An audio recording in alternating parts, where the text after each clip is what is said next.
ಬಳ್ಳಾರಿ ಗಲಭೆಗೆ ಸಂಬಂಧಪಟ್ಟಂತೆ 26 ಆರೋಪಿಗಳನ್ನು ಕೋರ್ಟ್ಗೆ ಹಾಜರುಪಡಿಸಲಾಗಿದೆ.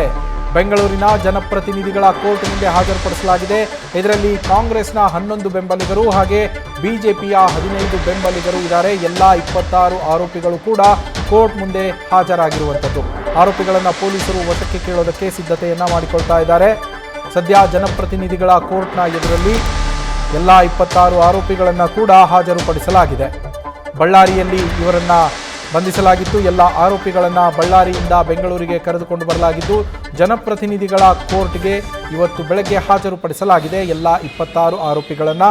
ಇದರಲ್ಲಿ ಕಾಂಗ್ರೆಸ್ನ ಬೆಂಬಲಿಗರು 11 ಮಂದಿ, ಬಿಜೆಪಿಯ ಬೆಂಬಲಿಗರು 15 ಮಂದಿ, ಒಟ್ಟಾರೆ 26 ಜನರನ್ನು ಜನಪ್ರತಿನಿಧಿಗಳ ಕೋರ್ಟ್ನಲ್ಲಿ ಹಾಜರುಪಡಿಸಲಾಗಿದೆ.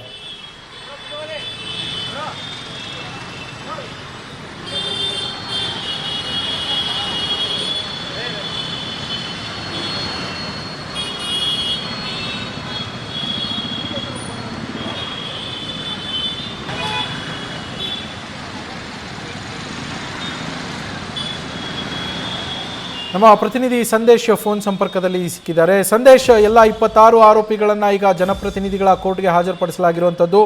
ಅಲ್ಲಿ ವಿಚಾರಣೆ ಆರಂಭ ಆಗಿದೆಯಾ? ಏನಿದೆ ಪರಿಸ್ಥಿತಿಯಲ್ಲಿ ಸಂದೇಶ್?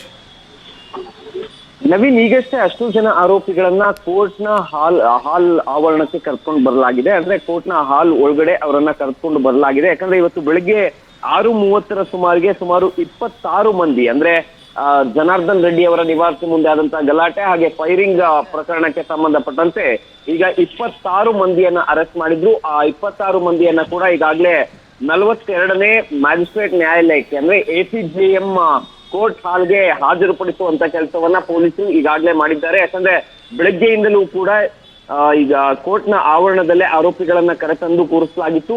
ಜೊತೆಗೆ ಅಲ್ಲಿ 2 KSRP ತುಕಡಿಗಳನ್ನ ನಿಯೋಜನೆ ಮಾಡಿ, ಅಂದ್ರೆ ಭದ್ರತಾ ದೃಷ್ಟಿಯಿಂದ 2 KSRP ತುಕಡಿ ಹಾಗೆ ಸ್ಥಳೀಯ